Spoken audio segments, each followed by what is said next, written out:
मुंबई की गिलबर्ट, जुहू गली, Tashkent bakery, BMC चौल और 36 सोसाइटी के पुनर्विकास का काम आज की नई दिशा में आगे बढ़ गया है। अभय योजना का अंतर्गत इस महत्वाकांक्षी प्रोजेक्ट का शुभ आरंभ आज आमदार श्री अमित साटम जी और एसआरए के सीईओ द्वारा रिबन काटकर किया गया। इस योजना के तहत आज के निवासियों के घरों का पात्रता निर्धारण का काम शुरू हो गया है। साथ ही घरों की खरीदी, बिक्री और नामांतरण की प्रक्रिया भी इस योजना में शामिल है। जिन लोगों के घर पहले छूट गए थे, उनके लिए बायोमेट्रिक सर्वे की व्यवस्था भी की गई है, ताकि कोई भी पात्र व्यक्ति इस पुनर्विकास से वंचित न रहे।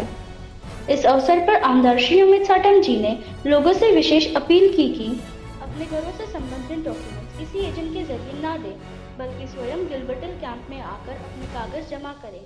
ये योजना इस क्षेत्र के नागरिकों के लिए बड़ी राहत और उनके बेहतर भविष्य की एक मजबूत कदम मानी जा रही है।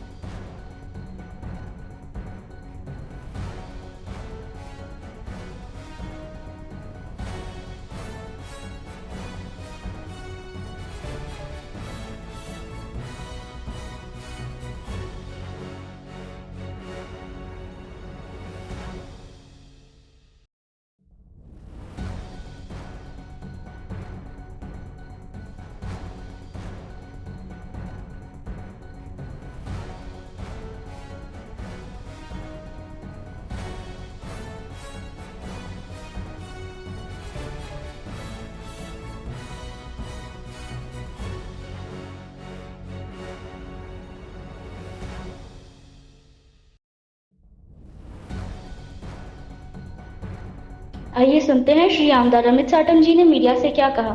सीओ साहब जो बाहर नहीं निकलते थे, आज ग्राउंड पर आप गिलबर्ट हिल में आप यहाँ पर आकर सीओ साहब ने कहा कि ऑफिस का नाम लिया कि मैं वहाँ से निकलता नहीं था, मगर आज अमित साटम ने उनको यहाँ पे रोड पर लाकर साधारणतः से इस प्रकार की अभय योजना का काम ये एसआरए के ऑफिस में होता है। लोग जो है वो एसआरए के ऑफिस में जाते हैं, डिप्टी कलेक्टर को मिलते हैं, लेकिन क्योंकि इस जुहू गली गिलबर्ट हिल की एसआरए स्कीम को कार्यान्वित करना है और लोगों की संख्या बहुत बड़ी है, 6000 का एनेक्चर 2 है, तो इतने सारे लोगों का काम ये उस एसआरए सीओ के ऑफिस में नहीं हो सकता है, पॉसिबल नहीं है। इसीलिए मैंने उनको विनती की कि आप साइड के ऊपर एक कैंप लगाइए। उस विनती को उन्होंने मान दिया और उन्होंने अपने 40 का स्टाफ यहाँ पर भेजा है इस अभय योजना में।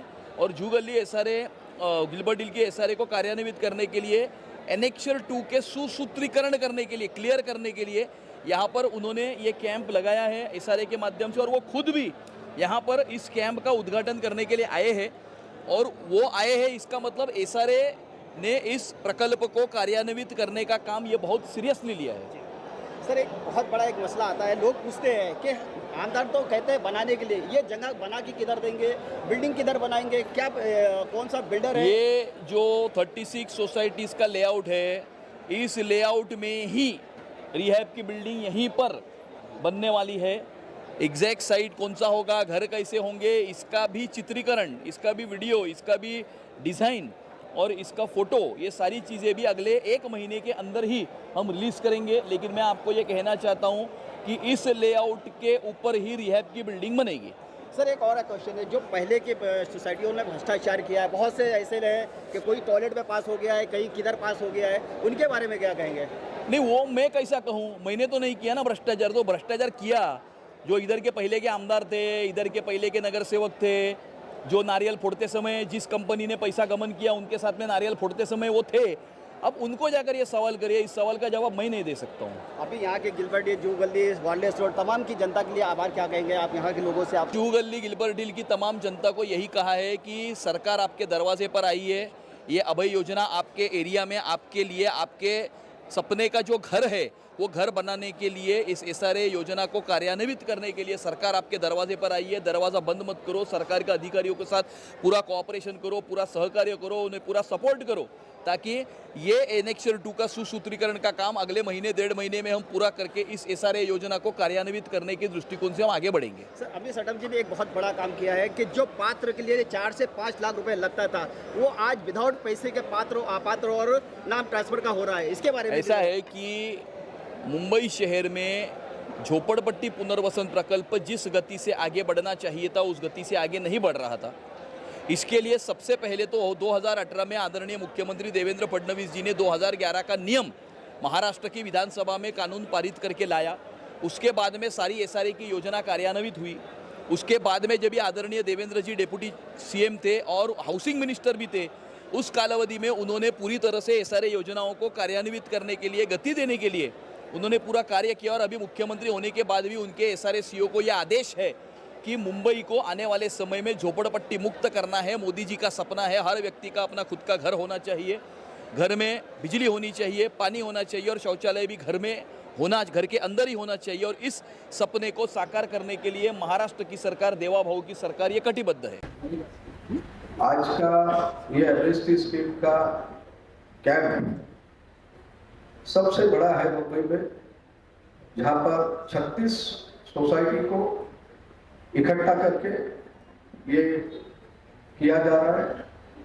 मुंबई महानगर पालिका, MSRDC, म्हाडा, सिडको, महाप्री और अन्य एजेंसीज को दिए।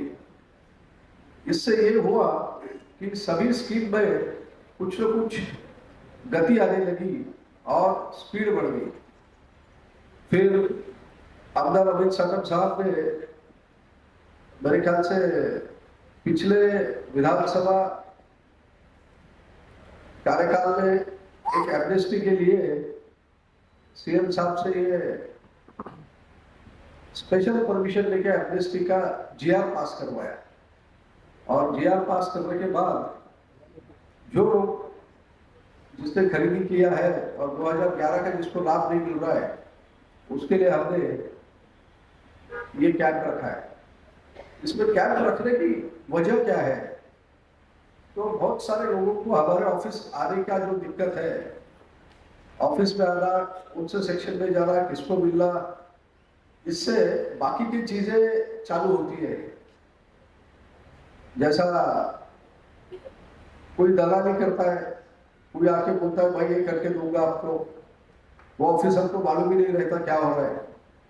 इसलिए हमने सोचा कि हम आपके पास आएंगे ताकि ट्रांसपेरेंसी रहेगी, पारदर्शिता रहेगी, आपको पता चलेगा कि ये जो 2011 के पहले का आदमी है कि नहीं है, वो भी आप पता लगा पाएंगे। और इसीलिए ये स्कीम हमने लाई। और यहाँ पर आने की वजह और एक दूसरी है कि हमको, हमारी इच्छा है कि ये 1 महीने के अंदर सब खत्म करें। 1 महीने के अंदर ये होना बहुत मुश्किल काम है, मगर अगर आपने सहकार्य किया तो मुझे लगता है कुछ बड़ी दिक्कत नहीं है। हमारे तकरीबन 50 ऑफिसर यहाँ पर रहेंगे। ये 50 ऑफिसर आपकी सब, उनसे पेपर आपसे चाहिए, वो पेपर का महत्व क्या है। अगर आपके पास पेपर नहीं है तो हम आजू बाजू की मालूमात से और हमारी फाइल में से भी पेपर हम निकालेंगे, इसमें आपको दिक्कत नहीं आएगी। बट इसमें पारदर्शिता रहेगी, एकदम खुलापन रहेगा और किसी को कुछ करना नहीं पड़ेगा। ये सबसे इम्पोर्टेंट है।